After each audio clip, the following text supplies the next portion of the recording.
dificuldade que elas têm de frequentar um ambiente universitário é essa. Por vários motivos, elas foram adiando esse sonho, para muitos é um sonho, e eles têm essa oportunidade de frequentar uma sala de aula junto com o aluno da graduação. E nesse aspecto da intergeracionalidade, a USP foi pioneira, porque até então não havia isso. Né? Então, hoje em dia, tudo que se fala nessa questão de fomentar a intergeracionalidade, a USP 60 Mais já fazia desde o início da década de 90. Mas nós tivemos que mudar, nos adaptamos e agora começamos as atividades no esquema híbrido. Então, tem cursos que são presenciais, tem cursos que manterão a plataforma à distância. Houve aceitação grande por parte dos nossos alunos. Isso nos possibilitou também atingir outros alunos de outros estados, inclusive de outros países. E nós, obviamente, oferecemos também outro tipo de atividade que não teria sido possível sem a questão da pandemia, como foi o caso dos guias culturais, como foram os concursos que nós tivemos. Nós começamos com o concurso de fotografia, a primeira exposição foi feita aqui dos vencedores da Antônia. Durante a pandemia, nós fizemos um novo concurso que era o olhar a partir da sua casa, através da sua janela.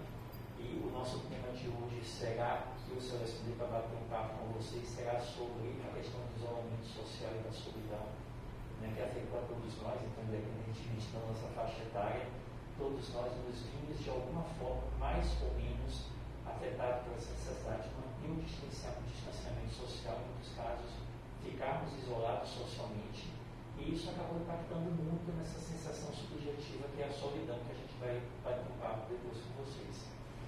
E, obviamente, nós conseguimos fazer com que outras atividades acontecessem. O ano passado nós lançamos nosso primeiro prêmio de arte e literatura, USP 60 Mais, onde além da fotografia, nós pegamos também outras plataformas de expressão artística, como escultura, pintura, e na literatura focamos em contos, poesias e prosas. Né? Nós estamos lançando agora um livro com os contos e as prosas que foram as vencedoras, um e-book, formato e-book, e vamos fazer um novo concurso esse ano de novo. Espero que todos vocês participem, e espero que vocês participem também das atividades que nós vamos fazer aqui no caráter mensal no Maria Antônia.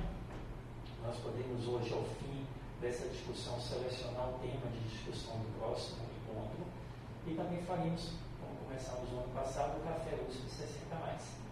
A gente vai tocar também alguns temas, obviamente, que sejam de interesses e pertinentes ao processo de envelhecimento, que é um processo que faz parte do curso da vida e que, como dizem, se nós tivermos sorte, nós chegaremos ali, chegaremos bem. Porque a outra opção é uma opção das mais agradáveis, que é morrer antes de atingir a velhice. Né? Então, eu escolhi como tema de hoje o isolamento social e a solidão. Eu vou passar inicialmente para vocês um questionário que eu gostaria que vocês respondessem, é super rápido, de 20 perguntas. É um questionário que foi elaborado pela Universidade de Califórnia em Los Angeles, a UCLA. E é um questionário que é o mais utilizado quando a gente quer discutir e quando a gente quer verificar o como aquela pessoa se sente ou não sozinha. Tá bom? Ele já foi validado por português, então existe uma reprodutibilidade aqui com a nossa população. E vai ser mais só para a gente estimular a nossa discussão.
eu falei que hoje a gente ia discutir um pouco sobre o isolamento social e solidão. Nesse questionário não tem um número de corte, não tem um valor qual você é sozinho ou é não sozinho. Porque ele determina que quanto mais respostas você der nessa aqui frequentemente e algumas vezes em relação a nunca e raramente, a sua sensação de solidão é maior do que o outro. Mas o nosso bate-papo vai estar estruturado.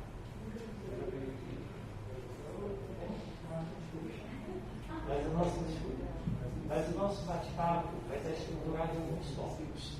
Primeiro, uma distinção na diferença que existe entre ser isolado socialmente e ser só. Depois, os dados epidemiológicos. Quão frequente isso é? Depois a gente vai conversar um pouquinho a respeito dos fatores de risco, dos possíveis fatores que estão associados a uma pessoa ter um risco maior de estar só do que outra. Depois nós vamos falar um pouquinho das consequências de a pessoa estar se sentindo sozinha. E por fim, o que a gente pode fazer para tentar combater essa solidão? Do ponto de vista de definição e diferenciação, vocês sabem qual a diferença entre ser isolado socialmente e ser só? Alguém tem alguma noção? Qual seria essa diferença?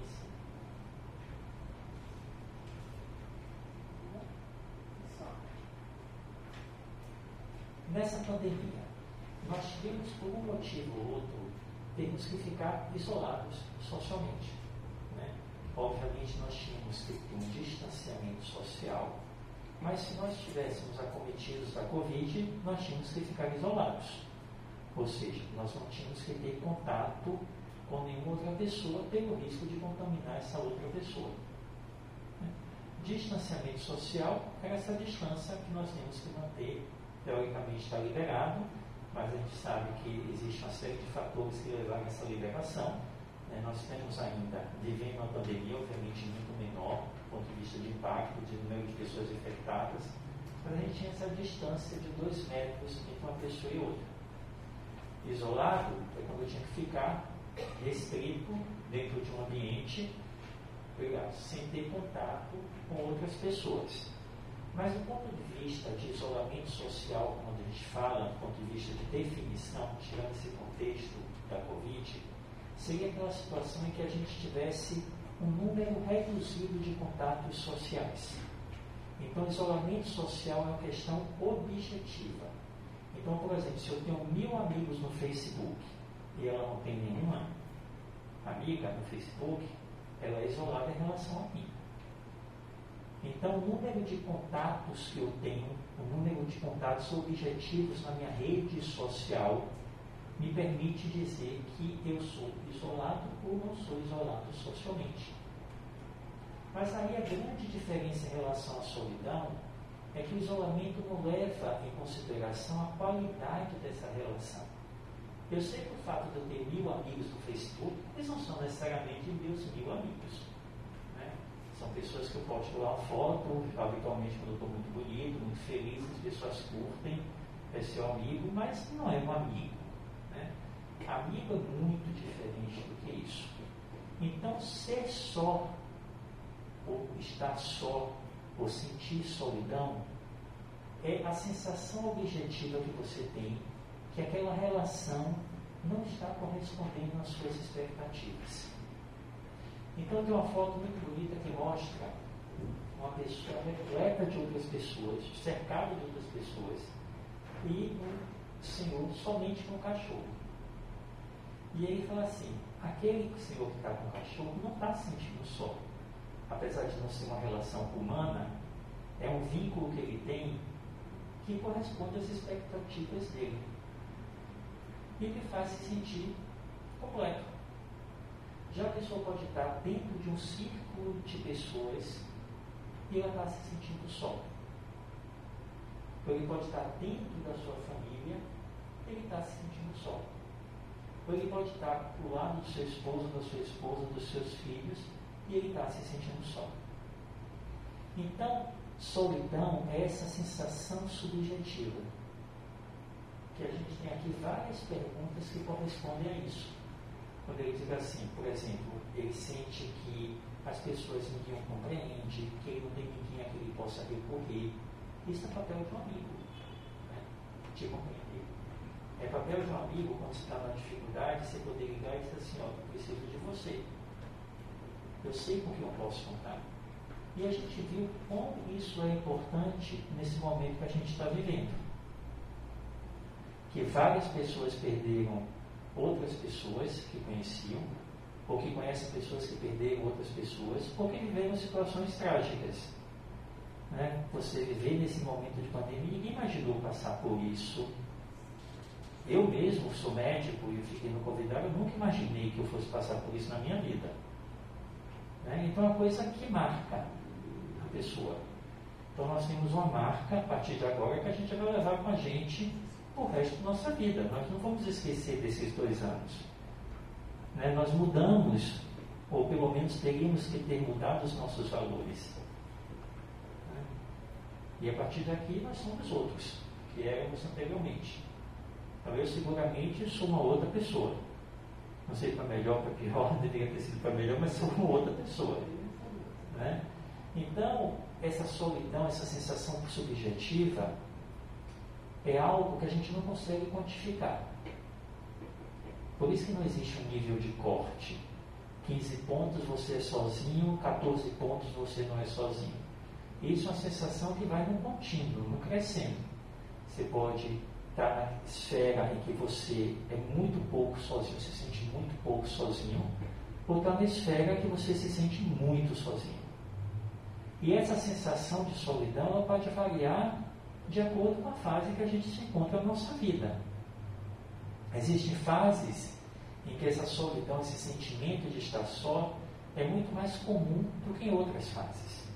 Então, por exemplo, quando você está querendo definir o que você é na sua vida, na sua adolescência, que você muda de escola, que você muda de amigos, que você tem que definir o que é que você vai fazer na sua vida, qual será a minha profissão, que você está revendo seus conceitos de amizade.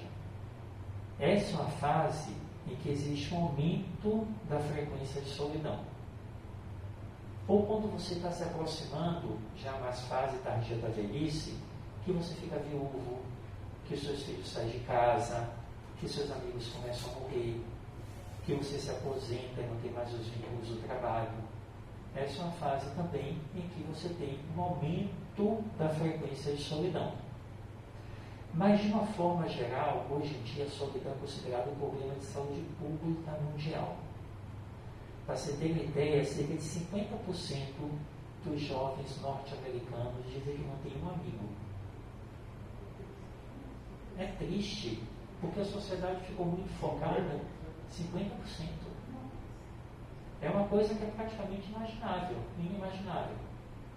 Né? Uma fase da vida que você está começando a formar muito os seus vínculos sociais, né? Que você está testando, que você está com o tempo mais livre de nutrir essas relações, em que cerca de 50% dizem que se sente só e não tem um amigo. 50%. Leva em consideração as redes sociais? Não, aí é a sensação de solidão. Não é isolamento social. Isolamento social, eles não são isolados. Né? Eles têm muitos amigos nas redes sociais. Mas se sentem sós. Então a gente viu, né, mais uma vez fazendo alusão à pandemia, que o fato de você manter um contato via um aparelho, uma rede social, não substitui o contato humano. Né? Não, nada substitui o contato humano. Nós somos seres que nascemos para viver em contato com outros seres. Nós temos necessidade de ter essa sensação de pertencimento, de construir algo conjunto, de ter valores similares, de discutir esses valores. Então, o homem nasceu para viver em grupo. Ele não nasceu para viver só.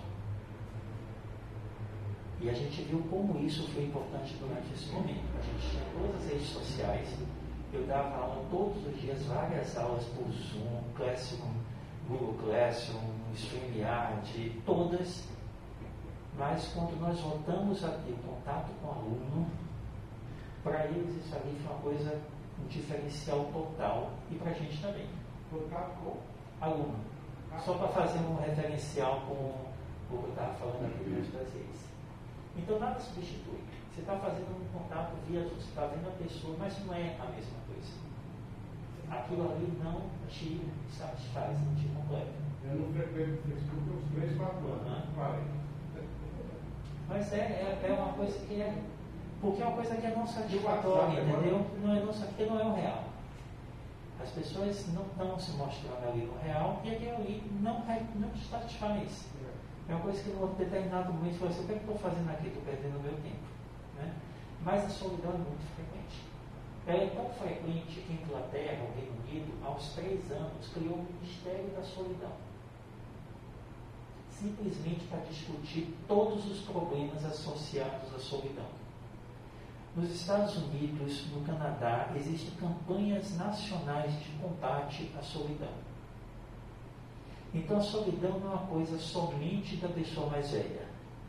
É uma coisa que permeia todo o nosso curso de vida.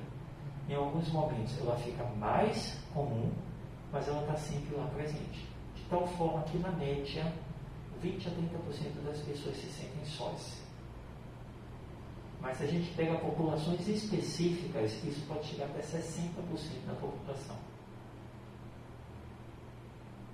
Então, é algo que é muito comum. E que durante essa pandemia tornou-se mais comum ainda. Piorou. Então, nós temos alguns estudos realizados na pandemia em que mostram que as pessoas que estão dizendo que se sentiram mais sós, essa solidão impactou negativamente, não somente na saúde física, mas na saúde mental, sobretudo na saúde mental. Inclusive, impactou na adoção de medidas de proteção. Foi visto que aquelas pessoas que se sentiam sós, com poucos vínculos, elas adotavam menos as medidas de proteção, de distanciamento social, uso de máscara, higienização das mãos. Para você ver como a solidão impacta em aspectos que a gente pode nem perceber. Agora, quando a gente fala de solidão, a gente está falando desse aspecto da solidão que tem consequências negativas. Não para aquele indivíduo que resolve se isolar porque quer escrever um livro, ou resolve se isolar porque quer pintar um quadro, entendeu? Ou porque quer meditar. Não. Esse aspecto da solidão tem um aspecto positivo. Você está se isolando naquele momento por uma escolha pessoal sua, porque você quer produzir algo. Então você precisa de uma tranquilidade, você precisa não ser importunado para conseguir produzir algo. Ou eu resolvo parar durante meia hora, 1 hora no meu dia, sem contato com ninguém, porque eu quero meditar. Isso é algo positivo. Então isso é diferente da solidão, de sentir-se sozinho. Tá bom? Então nós temos essas duas diferenças. Então essa escala aqui, existem várias outras escalas na literatura que tentam avaliar esse mesmo aspecto e que variam de população para população. Ela só nos mostra que existe uma graduação de solidão. E que quanto maior essa graduação for, mais intensa for, maiores serão as complicações associadas a ela. E aí a gente fica pensando, mas quais seriam os fatores de risco para eu ficar sozinho? O primeiro fator de risco é quando você não nutriu relações ao longo da sua vida. Né? Então a gente fala que existem alguns capitais fundamentais para você envelhecer bem. O primeiro capital é o capital saúde. Né? Você tem que ter uma boa saúde física, mental, e aí saúde não é somente a ausência de doença, tá bom? Porque é muito difícil a gente envelhecer sem ter doença. O mais comum é que a gente, ao envelhecer, a gente vai tendo uma ou outra doença. Então a pressão sobe, tem mais risco de ter hipertensão, tem mais risco de ter diabetes, tem mais risco de ter uma artrose. Então faz parte do processo de envelhecimento. Faz parte, é mais comum mesmo. Então isso faz parte do processo de envelhecimento. Mas quando a gente fala de saúde, a gente fala de bem-estar. eu posso estar com a doença, mas estou me sentindo bem. Eu vou lá e qualifico o meu estado de saúde como bom, como ótimo. Independentemente de eu ter uma doença ou não. E esse bem-estar é um bem-estar físico, mental e social. Existe a questão do capital financeiro. É importante que eu me programe ao longo da minha vida para que, ao envelhecer, eu consiga envelhecer conseguindo fazer as coisas que eu gosto de fazer. Eu sei que à medida que eu envelheço, os meus gastos provavelmente vão aumentar em relação à saúde, entendeu? Talvez eu precise de um auxílio em determinada fase da minha vida, e esse cuidado não é barato, né? Eu tenho que pensar em tudo isso. O meu rendimento já não é tão grande, porque eu já não trabalho como eu trabalhava antes, por um outro motivo, ou porque eu resolvi me aposentar, ou porque o mercado de trabalho é mais preconceituoso em relação à pessoa idosa, entendeu? Então, um outro motivo eu tenho para que esse meu recurso financeiro diminua. O outro capital é o capital social. Então, relação social é fundamental para a gente envelhecer bem. E aí que entra a questão da solidão. E é muito importante que eu tenha relações sociais de diferentes faixas etárias. Porque se eu tenho somente relações sociais da minha faixa etária, a probabilidade de eu ficar só é muito maior, porque as pessoas vão morrendo na minha faixa etária.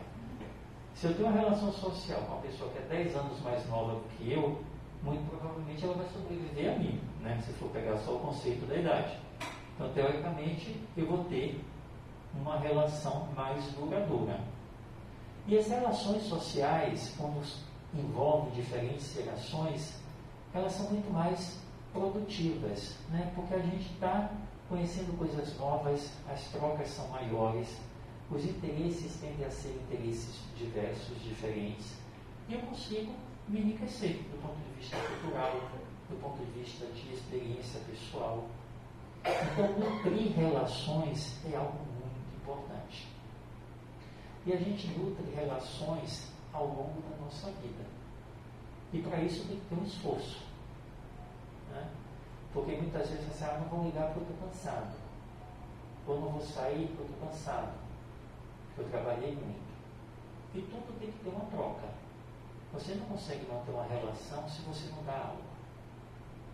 É ficar esperando sempre, a pessoa vai lá, tenta manter um vínculo, você está sempre negando, a pessoa desiste. Né? Então é sempre uma troca. E aí eu vi uma entrevista bem interessante de uma pessoa que é presidente de um centro de envelhecimento na Colômbia.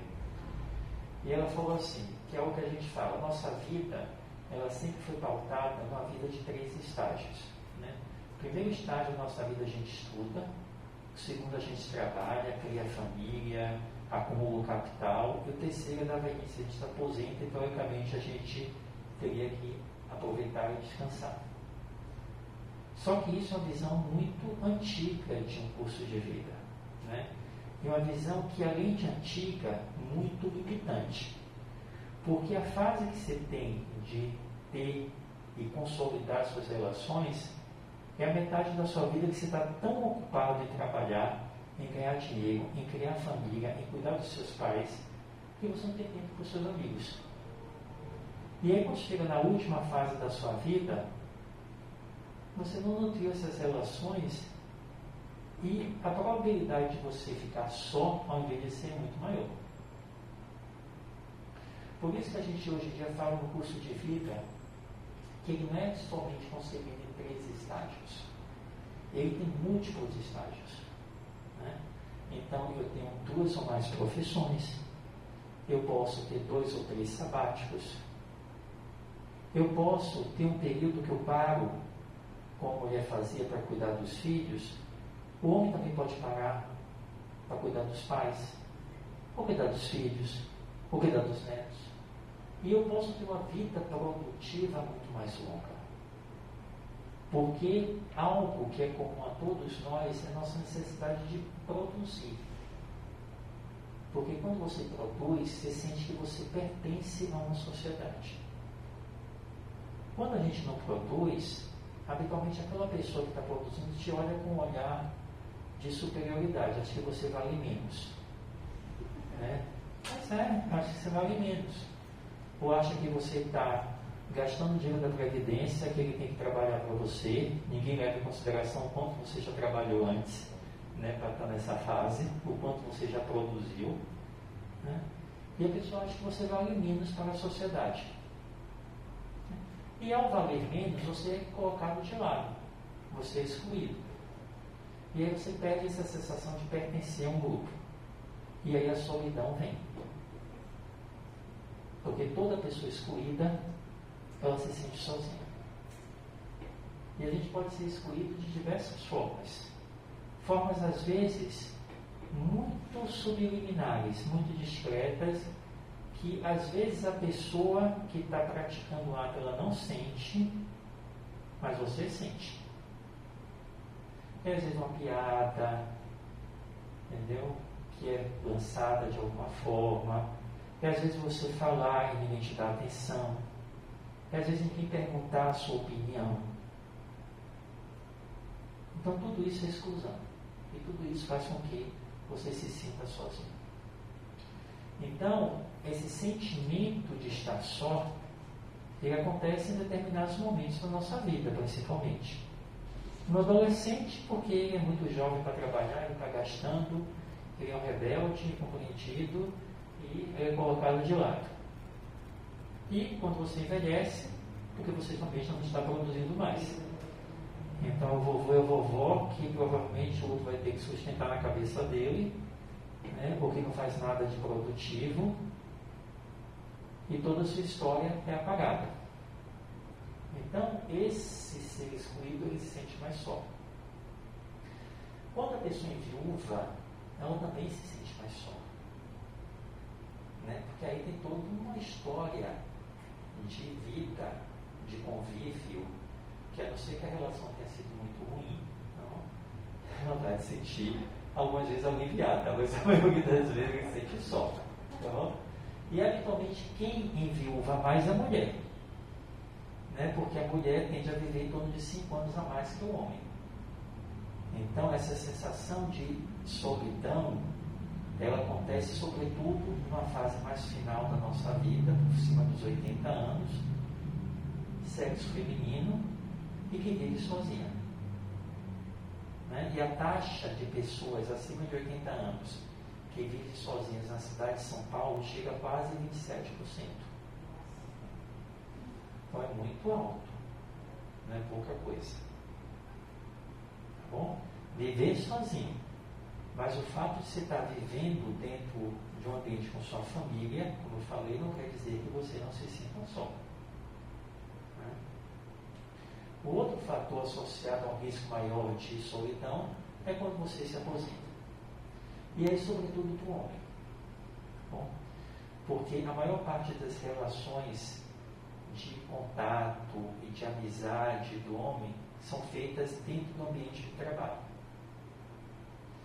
A mulher, pelo fato dela ter muito essa questão de cuidado, desde criança a mulher cuida da boneca, depois cuida dos filhos, cuida do marido, cuida do pai, cuida da mãe, ela tem uma capacidade maior de criar relações e nutrir essas relações, e manter essas relações. O homem não foi adaptado a isso. E aí o ciclo maior de amizade dele é no local de trabalho. Quando ele se aposenta, ele perde toda essa rede. E aí um impacto muito negativo na vida dele. Um outro fator que está associado ao aumento do risco de solidão é a síndrome do ninho vazio. É quando os pais, pelas primeiras vezes, se veem vivendo sós, porque os filhos saíram de casa. Hoje em dia os filhos estão ficando cada vez mais em casa. Então essa ninho vazio daqui a pouco não vai existir mais. Porque o que a gente está vendo é que eles estão voltando para casa. Estão saindo e estão voltando, entendeu? Então provavelmente esse é um fator que vai ser reconsiderado daqui a alguns anos. Né? Que é isso que está acontecendo com a geração milênio e com a geração Y, que eles estão todos voltando para dentro das suas casas. Os pais, a gastar menos. Então, são fatores quando a pessoa tem uma doença que leva a que ela fique incapaz, dependente. Esse também é um fator associado à solidão. Tá bom? E quando ela entra no quadro de declínio cognitivo, a demência, então isso também aumenta o risco da solidão. Então, são todos fatores associados à solidão. Do ponto de vista geográfico, se ela mora muito isolada. Então, se ela mora numa zona rural, ou num local em que só tem a casa dela, então, essa questão geográfica propicia a esse isolamento, tá bom? Essa solidão. Então, são todos fatores que a gente pode tentar analisar na nossa vida, e alguns a gente consegue intervir, e com isso diminuir o nosso risco de ficar sozinhos, mas outros a gente não vai conseguir intervir. Mas alguns que a gente consegue intervir, nós temos poder para diminuir essa possibilidade de nós nos tornarmos sozinhos. Mas a gente pensa assim, mas por que a gente fala tanto de solidão hoje em dia? Quando eu comecei a estudar medicina, ninguém falava de solidão. Quando eu fiz minha residência, ninguém falava de solidão. Hoje em dia, se você pega a maioria dos médicos, ninguém fala de solidão. Ninguém pergunta a você, quando você vai no consultório, você se sente só? Todo mundo pergunta se você está ansioso, às vezes se você está deprimido, se você chora fácil, se você perdeu o prazer de fazer as coisas, se você está muito irritado. Mas ninguém pergunta, você se sente só? Quantos de vocês foram ao médico e o médico perguntou para vocês se vocês se sentem só? Ninguém, não é uma pergunta que a gente faça. Mas por que a gente não faz essa pergunta se o problema é tão comum? Porque na maioria das pessoas, estar só, sentir-se só, não tem nenhuma consequência. Só que os estudos mostraram que é o oposto disso. Não somente o estar só aumenta o seu risco de ter ansiedade, de ter depressão, de praticar o suicídio, como estar só aumenta o seu risco de ter uma demência. Porque um dos grandes fatores protetores para a gente preservar a nossa cognição é a relação social. Relação social é fundamental. Você precisa interagir, você precisa trocar. É através da troca com o outro que você vai começar a questionar os seus valores, que você vai se interessar em descobrir coisas novas. Então, quando a pessoa, por exemplo, perde a audição, esse é um grande fator de risco para ela perder também a cognição, porque ela se isola. Ela não ouve, então não tem como ela participar de um estudo. Você vê habitualmente aquele idoso que fica lá no canto da sala, sozinho, sobretudo numa festa, que para ele é muito incômodo, todo mundo conversando, ele não consegue discernir uma pessoa só é mais fácil, mas todo mundo conversando ao mesmo tempo, para ele fica muito complicado. E ele se isola. Perdeu esse vínculo, a cognição despenca. Então é preciso isso, conviver. Um outro fator é que eles mostraram que quem está só tem um risco de morrer muito mais cedo, cerca de 7 anos antes. E eles comparam a sensação de solidão com o fato de você fumar meio maço de carteiras por dia, de cigarro por dia. Meio maço de cigarro por dia. Então, o risco da solidão associado a uma redução da expectativa de vida é o mesmo de você não praticar exercício físico, que a gente sabe que é o grande fator protetor, ou mesmo que se você fumasse meia carteira de cigarro por dia, em relação à mortalidade. Então, é uma consequência que é muito grave, que não dá para passar despercebida. Um outro fator é que a pessoa que se sente só, ela acaba tendo mais doenças crônicas, porque ela não adere a hábitos de vida saudável. Ela perde o estímulo de, por exemplo, sair e fazer uma atividade física, de sair e ir ao médico para saber como é que está a doença dela, ou de agir ativamente no controle dessa doença. Ou para saber se tem. Ou para saber. Então ela perde esse interesse. Ela deixa de adotar essas medidas protetoras. E, consequentemente, isso impacta na saúde dela, não somente física, mas também saúde mental. Então, solidão não é algo que a gente está somente estudando porque é comum ou porque está todo mundo começando a estudar, né? Mas não, é porque ela tem consequências muito importantes. Então, toda vez que um problema ele é muito comum no mundo ou na população, que a gente tem como reconhecer esse problema. Existem as escalas. Existem escalas que são somente 3 perguntinhas para se verificar em relação a essa de 20. E que tem consequências mensuráveis, negativas, importantes, e que a gente vai ter como abordar, a gente chama isso de um problema de saúde pública mundial. Por isso que a solidão hoje em dia é encarada como um problema de saúde pública mundial. Independentemente do país que você esteja, a frequência está alta. Independentemente da cultura, pode ser uma cultura oriental, uma cultura ocidental. Obviamente, na cultura ocidental, o problema é maior, porque são culturas mais individualistas, e tudo que é mais individualista e focado somente na questão do sucesso profissional, do sucesso econômico, você tem uma possibilidade maior de ser excluído e sentir-se só. É diferentemente de uma cultura oriental em que existe toda uma questão do cuidado, de você ter uma valorização da sua ascendência, da sua história. Então, mas hoje em dia, com a globalização, com a queda da taxa de natalidade, com o envelhecimento populacional, mesmo as culturas orientais estão se tornando também mais preconceituosas, mais individualistas do que eram no passado. Quando você iniciou, você disse que o Canadá, Estados Unidos, campanhas nacionais. o Ministério. No Reino Unido, do Ministério. Se foi criado lá um ministério, né, nesses países que são muito mais evoluídos que o nosso aqui, a Organização Mundial de Saúde ainda não catalogou como doença a solidão? Não, ela não catalogou ainda como doença. Ela não considera uma doença. Ela considera um problema de saúde pública e que tem consequências graves, mas não é uma doença. Eu não tenho, por exemplo, um remédio para tratar a solidão. Eu tenho, assim, uma campanha de conscientização para tratar a solidão.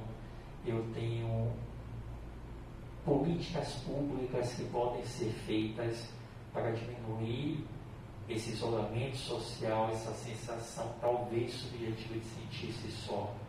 Entendeu? Mas não é, por exemplo, como a depressão que está classificada no Código Internacional de Doenças. Né? São 2 contextos diferentes, né? Porque uma, eu tenho como, na realidade, intervir com medicamento, eu tenho como, já tenho uma série de evidências médicas.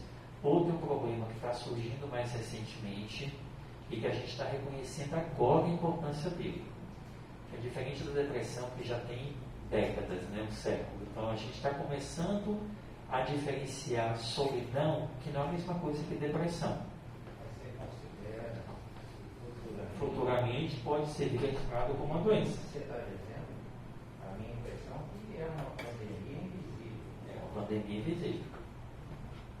E com consequências muito graves. Consequências graves, parecidas ou semelhantes a uma depressão. Isso, que precisa de um suporte. Precisa. Isso, um psicoterápico, que precisa. E o importante de se reconhecer como um problema é que você adapta a sua rede para dar suporte a essas pessoas.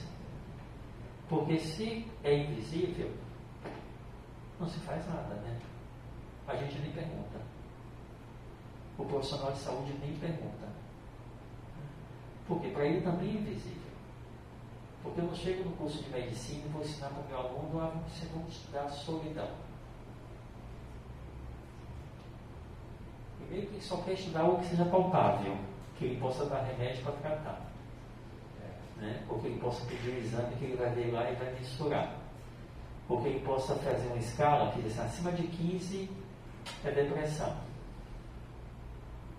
Não tem isso em relação à solidão, né? Então é algo mais subjetivo. Então tudo que fica na esfera da subjetividade é mais difícil você conseguir implantar, né? E mostrar para aquela pessoa a importância disso. Mas, como eu falei para vocês, se pegou, alguns países já viram a importância disso.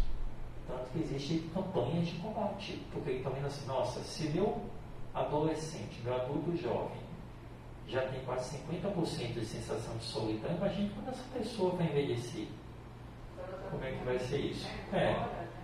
Ela já não está criando o círculo social dele agora. Imagina que ela vai vir até os 100. Como é que ela vai chegar aos 100? Se chegar, né? Então, esses são os grandes fatores, né, que propiciam as grandes complicações. Mas, como eu falei para vocês, não existe um remédio miraculoso que a gente vai dar e a pessoa vai deixar de sentir sono. Não existe essa pílula da amizade, né, para acabar com a solidão. O que existe é campanha de conscientização. Então, a gente tem que conscientizar a população da importância disso. Então, quando você falou, deixei de seguir o Facebook há aproximadamente 2 anos. É preciso que a pessoa saiba que o Facebook, que o Instagram, que o TikTok, o que quer que seja, é algo que não é real, né? Aquelas relações não são reais. E a gente pensa assim, mas é óbvio que a pessoa sabe que aquilo ali não é real. Não sabe. Não sabe. Entendeu? Ela tem a impressão de que aquilo ali isso é real. É muita ostentação, de repente você sente meio deprê também, porque o cara conseguiu um carro importado, eu estou aqui ainda. Mas nada daquilo ali é real. Né? É você pautar a sua sensação de felicidade pela dos outros por coisas que você sabe que são completamente efêmeras. Tem uma coisa que a gente chama de esteira ou a roda do hedonismo, né? É uma sensação que ele diz assim, quando você pauta a sua felicidade por coisas materiais, rapidamente essa felicidade desaparece. Então é assim, não, eu comprei um apartamento, nossa, agora eu estou super feliz. Daqui a 6 meses você já não quer aquele apartamento, você quer um apartamento 2 vezes maior. Você comprou um carro que você tanto sonhou. Daqui a 2 meses você já não quer mais aquele carro. Você viu outro carro do outro que é melhor, você já vai querer outro carro do outro. Então sua felicidade passa a ser pautada por coisas muito efêmeras. E é isso que acontece nessas redes sociais.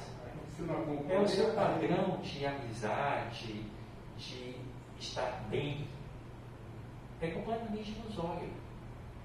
Né? E isso acaba alimentando essa questão da solidão.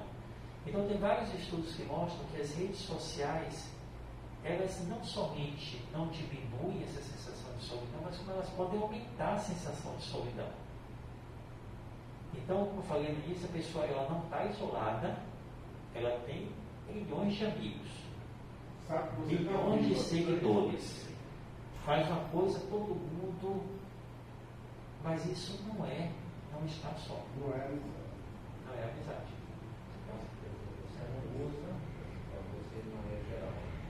As redes sociais são as redes sociais que ficam usando o ser humano para. Então você pode ter outra função da rede social. Você pode querer, por exemplo, divulgar um evento que você está fazendo, coloca logo na rede social. Né? Isso aí é um aspecto. Mas se você utiliza a rede social com o intuito de suprir essa sensação subjetiva que você tem, de ter um contato com o outro, de estar completo pelo contato com o outro, essa rede social não vai ser efetiva. Independentemente do que você poste naquilo ali. E se você posta a realidade, ninguém vai te curtir. Você vai ter muito poucos amigos virtuais. Né? Então E o boteco que eu não posso frequentar mais também.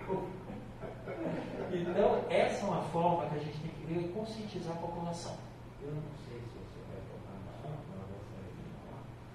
E eu estou vendo que os pais, mães, preferem que o filho para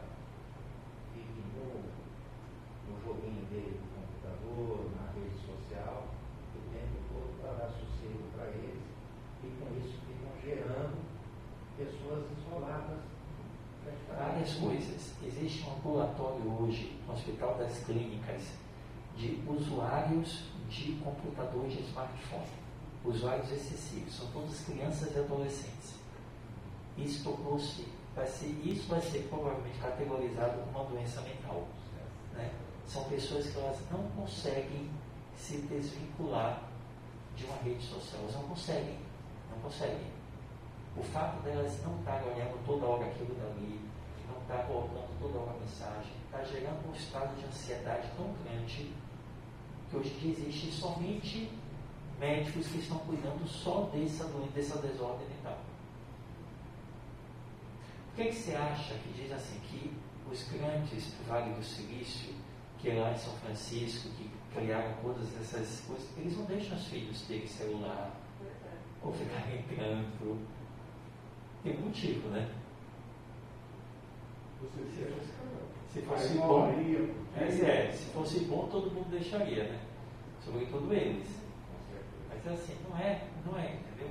Eu acho assim, hoje é muito difícil você pegar uma criança ou adolescente que não tem um celular, que você assim, não vai entrar na internet, não vai entrar na rede social. Mas é como ele falou, tem que ter limites. Então vamos colocar limites. Agora, o pai, às vezes, é muito mais fácil deixar o dia todo no computador. Disciplina. Do que às vezes disciplinar, às vezes ter que manter um contato mesmo. Que criar filho dá trabalho. Que dá trabalho. Bastante trabalho. Então, relação social dá trabalho. Né? Então, por isso que assim, a gente tem que se dedicar a uma relação social para manter aquela relação, para manter aquela amizade. Não é uma coisa assim tão fácil. Né? E aí, quando a gente conscientiza, é isso que está fazendo agora com essas campanhas, entre o ONU, né? Então, a Fim da Solidão, o Ministério da Solidão, é para conscientizar. O primeiro estágio é que você vai conscientizar. Então, vamos deixar esse problema visível. As pessoas têm que saber que ele existe. Então, a gente vai falar dos fatores de risco, dos grupos mais vulneráveis, vamos falar das consequências. É a mesma coisa em relação ao preconceito da idade. O preconceito da idade, que é o idadismo, o ageísmo, o etarismo, ele foi definido pela primeira vez em 1969. Mas ele existe há milênios. Em 1969 começou a primeira definição do que seria esse preconceito. Né? Hoje em dia, com as pesquisas mais recentes, a gente sabe que 80% das pessoas acima de 60 anos, em alguns casos acima de 50 anos, já foram vítimas do preconceito pela idade. Então, hoje em dia existem campanhas. Cada vez está saindo mais estudos em relação ao idadismo. E um dos estudos mais recentes agora é que o idadismo pode ser um dos fatores que levam à solidão. Por quê? Porque a pessoa está excluída. Toda pessoa que é vítima de preconceito, ela é excluída daquele grupo social. Ela é estigmatizada.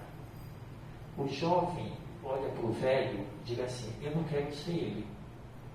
Por quê? Porque dentro dele já foi inserido desde 5, 6 anos de idade que velhice representa incapacidade, doença, demência, morte. É isso, quando ele vê a velhice, ele vê isso. Trabalho, né? Vai dar trabalho. É isso. Então ele não quer se tornar aquilo. Aí a outra pessoa que já envelheceu tem isso inserido dentro dela também. E ela acha o outro velho, mas ela não se acha velha. E aí ele exclui o outro. Então a pessoa vítima do preconceito é a mesma coisa, o preconceito por sexo, é o preconceito por raça, é o preconceito por orientação sexual, é a gordofobia. Entendeu? Ele se sente excluído. Ele se sente isolado, ele se sente só. Ele sente que ninguém o compreende com essas perguntas aqui. Que ele não tem a quem recorrer. Então isso gera solidão. Então a primeira coisa que a gente tem que fazer é conscientizar. Vocês aqui hoje em dia estão sabendo, saindo daqui, que é um problema que é muito frequente. Que é um problema que não dá para tapar os olhos. Entendeu? Nós não podemos deixar de discutir sobre isso. Mas eu acho que basicamente a gente trata esse problema na nossa vida cotidiana. É isso. Porque o que você falou, os filhos saem, a gente fica viúva, você tem que mudar de casa, tem que mudar de bairro, então são várias relações que estão sendo abandonadas. fala, pô, o que eu vou fazer? Baixar a cabeça ou vou construir algo? É um negócio que não é que você lê no livro, você sente no seu cotidiano, né? Isso. E aí tem algumas pessoas que têm essa visão mais positiva e assertiva e vão lá e fazem. Mas tem outras que não. Né? Então, alguém? Tem uma amiga que está fumando mais de 2 maços de cigarro por dia, porque ela descobriu lá durante a pandemia, então ela não está fazendo exercício físico, ela está fumando 2 maços por dia. Então isso depende de uma variação, uma variabilidade individual muito grande. É aquela coisa, né? Você olha o copo, está metade da água. Um fala assim, nossa, já bebi metade, outro ainda falta metade. Né? Então é a mesma coisa quando a gente vai no nosso envelhecer. Né? Nossa, eu já vivi 70 anos. Nossa, ainda falta ainda 30 anos. Ou 20 anos, ou 10 anos. Ou eu já fiz tanta coisa, mas tenho tanta coisa a fazer. Ontem eu vi um bolo de aniversário, o senhor fez 101 anos.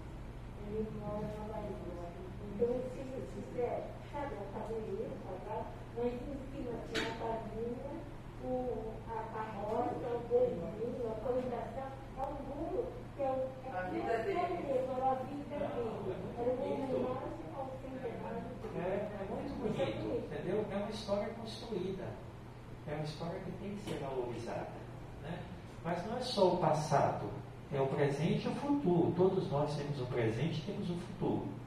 Então, como ela falou, se você tem propósitos na vida, né, isso ajuda muito.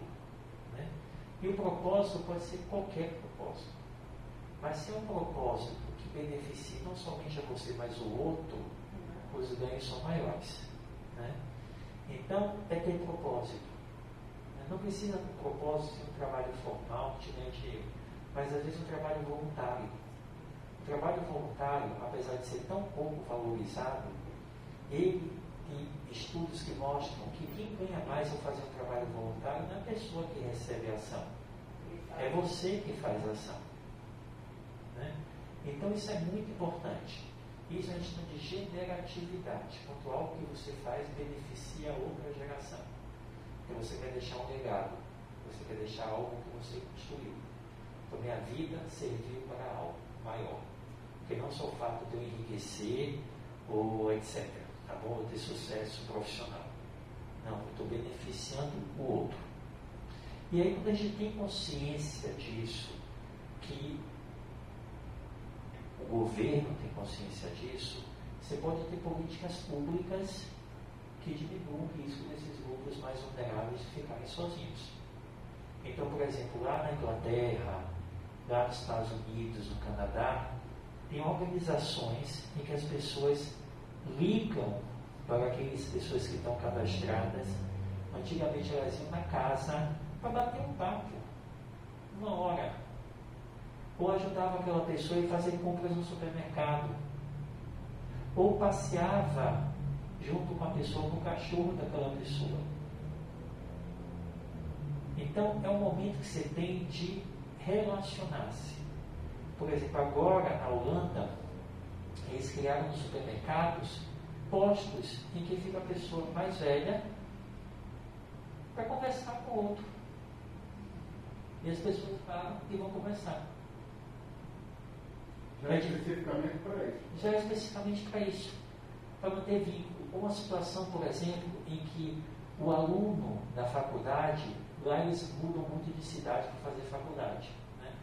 Então, o aluno que habitualmente não tem dinheiro, está começando sua vida, e tem aquela pessoa que está uma viúva, ou um viúvo que está sozinho, ou um casal que os filhos saíram, tem uma casa que tem um quarto, e ela cede aquele quarto, e lá na Holanda, o que é que o jovem tem que fazer? Ele tem que dedicar 1 ou 2 horas do seu dia para aquela pessoa. Então, ele vai fazer uma atividade com aquela pessoa, bater um papo com aquela pessoa, ensinar aquela pessoa a utilizar uma internet da vida, porque a pessoa não pode, independentemente de tudo, ficar isolada, excluída digitalmente. Se a pessoa hoje em dia está excluída digitalmente, ela está excluída da sociedade. Então, independentemente da gente saber usar ou não querer usar, a gente tem que saber, tem que usar a tecnologia. A tecnologia surgiu, a gente tem que aproveitar ao nosso favor. Então existem essas trocas geracionais. E tudo isso é patrocinado por políticas públicas, pelo governo. E também por entidades não governamentais. Existem diversas ONGs também que fazem isso. Então existem diversas formas que a gente pode lidar com isso. Aqui o governo de São Paulo tinha um programa antigo chamado Acompanhante, que alguns de vocês se inscreviam e todos se inscreviam nesse programa, habitualmente idosos que moravam sozinhos, e esse acompanhante ia passar alguns dias, algumas horas do dia com essa pessoa idosa. Isso faz uma diferença brutal. Se você pega as descrições das pessoas que se sentem sós, dizendo que eles têm temor ao anoitecer, ou que eles têm temor de ver o dia passar e o telefone não tocar, a sensação é uma sensação que você, ao ler aquilo, você fica muito triste. Imagine a pessoa que está passando por aquilo. Por isso que a taxa de suicídio é maior. As pessoas não conseguem suportar. Então para a gente atingir um problema tão grande como esse, é preciso ter políticas públicas. Óbvio que a ação individual ajuda, mas não impacta na redução do problema. Para reduzir o problema, o governo tem que estar ciente desse problema e tem que criar políticas públicas como foram criadas nos Estados Unidos, no Reino Unido, no Canadá, para tentar... Então, já não é mais. Não, todo país que já tem 15% da sua população de pessoas idosas já não é mais considerado país jovem. E no Brasil está com 16, quase 16%. A gente tem que ver que em 2050 nós teremos 31%. E São Paulo está com 26%. São Paulo está com 15, quase 15%. Tem alguns estados do sul que são mais idosos, assim, mais velhos, mais velhos, mais velhos do que São Paulo. 60 anos. Todo país em desenvolvimento, subdesenvolvido, terceiro mundo, é 60 anos. Todo país do primeiro mundo desenvolvido é 65 anos. Não, ainda não. Assim, a da Itália aumentou para 75 anos.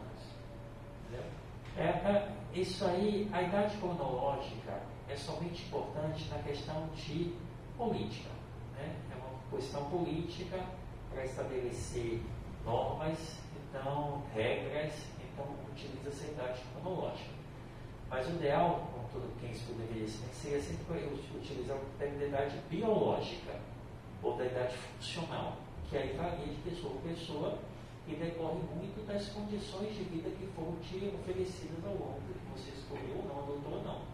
Então a gente tem, por exemplo, uma pessoa de 70 anos e outra de 70, que tem uma de 70 que está ótima, do ponto de vista funcional, fazendo tudo, cognição, e outra que está, porque a condição de vida foi muito diferente. Né?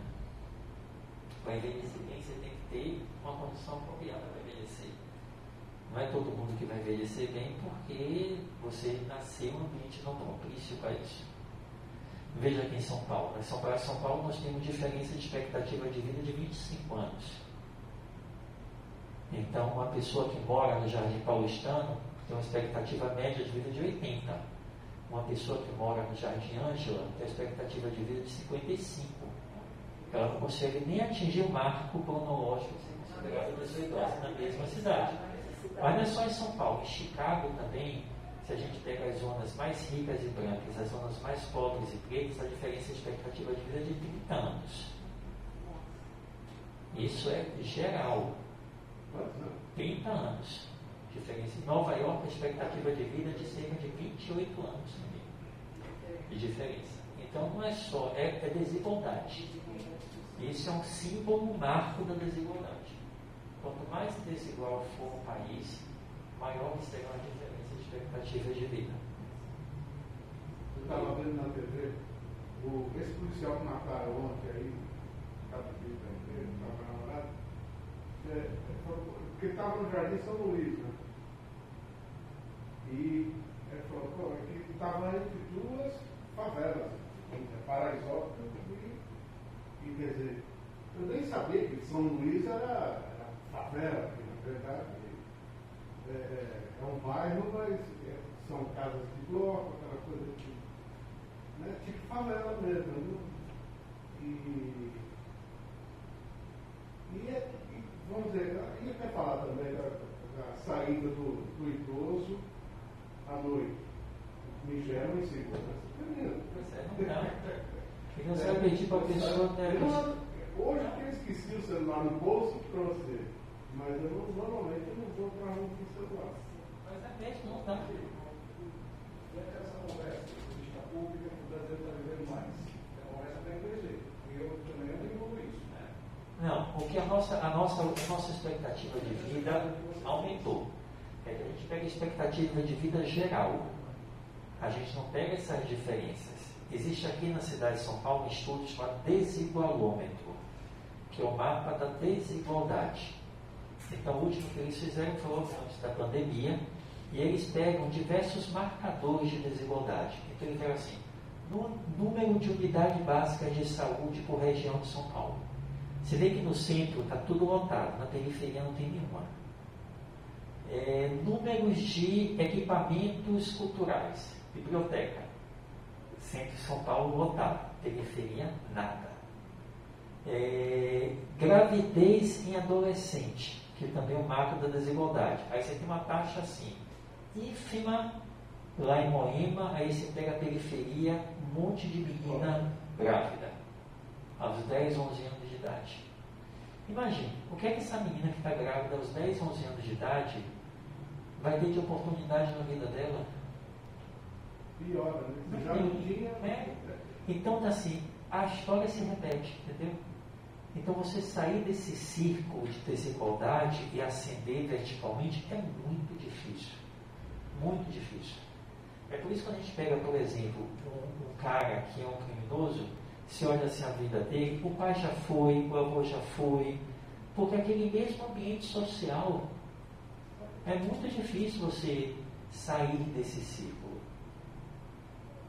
Então, você pega assim, o Brasil é considerado, acho que o 14º país mais desigual do mundo. Aqui na América Latina, ele só perde, eu acho, que o Caribe, o Haiti, um negócio desse. É um país onde existe a maior distância, assim, desigualdade de concentração de renda, que é o índice Gini. Então você fica pensando assim, né? E é o país mais rico da América Latina. Para você ver que não adianta, né? Porque é uma riqueza que é distribuída de uma forma desproporcional. Né? E assim, tem um estudo que é feito por um casal de epidemiologistas ingleses que mostra assim, que as pessoas, mesmo as mais ricas, dentro de um país desigual, elas têm uma qualidade de vida geral pior do que aquela que é uma classe média que vive num país igual. Porque, independentemente de ele ter muito dinheiro, ele não vai sair tranquilo com a Ferrari dele no meio da rua, ou com o relógio dele de ouro no braço. Ele sabe que ele não vai poder. Então, ele tem um relógio que ele vai usar somente quando ele viaja e fica trancado. Ou ele vai chegar na casa dele, tem que ter aquele muro altíssimo, com não sei quantas seguranças para que ele consiga entrar na casa. Você acha que ele tem uma tranquilidade de sair? Você acha que é igual você sair, por exemplo, à noite, num país pouco desigual, que você sabe que você vai sair, você vai poder usar seu celular 1 a 2 horas da manhã, que você não vai ser assaltado, não vai ser morto por causa de um celular? Nós estamos longe disso. Estamos longe. Porque não tem política pública. A cultura, tirando o fator político, a cultura influencia, ou hoje já não influencia mais? Estou falando do Ocidente e Oriente. Por exemplo, influencia. Muito. Então, por exemplo, ainda, no Japão, China, esses países orientais, vamos dizer, mais China e Oriente, Japão, sobretudo. Eles têm uma influência melhor, Eles continuam, continuam. diminuiu em relação às gerações anteriores. Né? Por quê? Porque a população envelheceu muito. Hoje em dia são poucos jovens para cuidar dos idosos. Né? Existe essa questão de que a pessoa tem que trabalhar, então tem pouco tempo para cuidar. Então isso diminui. Mesmo assim, eles dão importância à história deles, que é cultural. Porque tem um artigo que saiu que pergunta assim: o que é importante para a pessoa nessa questão de valorizar a idade? Será que é a questão da intergeracionalidade ou a questão dele valorizar a história da vida dos que vieram antes dele? E aí tem uma cultura no Japão que quando aquela pessoa morre, eles acreditam que aquela pessoa ainda está vivendo entre eles. E que tem determinadas épocas do ano que eles fazem um banquete para aquelas pessoas. Então, eles sentem ainda a pessoa como parte da vida deles. E que aquelas pessoas estão olhando por eles e que aquelas pessoas fazem parte dele. Entendeu? Ela é minha parte. Ela não morreu, não acabou, não esqueci, já não existe mais. Então, isso faz com que eles criem um laço maior com o pai, o avô, o que veio antes deles, porque eles acreditam que o que eles estão ali é uma decorrência de tudo que veio antes. Então existe ainda essa valorização, obviamente menor do que é com essas gerações mais novas. Eles tendem a acreditar menos nesses rituais, eles são mais individualistas, etc. Mas mesmo assim, comparativamente com o Ocidente, existe.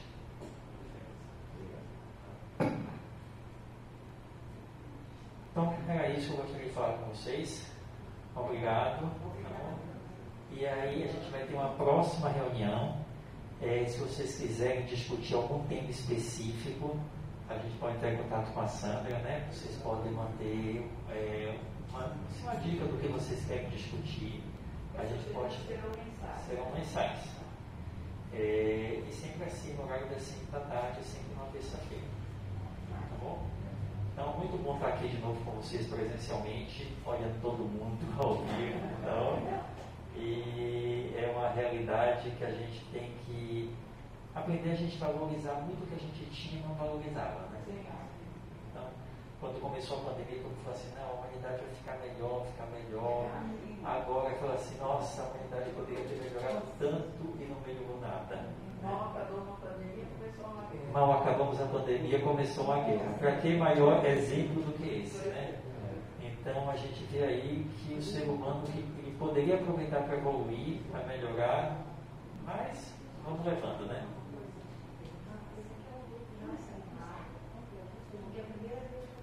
Não é um grupo formado, não. Todo mundo vem, quem quiser vir. É aberto. É aberto. Então, obrigado pela presença de vocês hoje aqui. E espero vocês na próxima discussão, tá bom? Obrigado.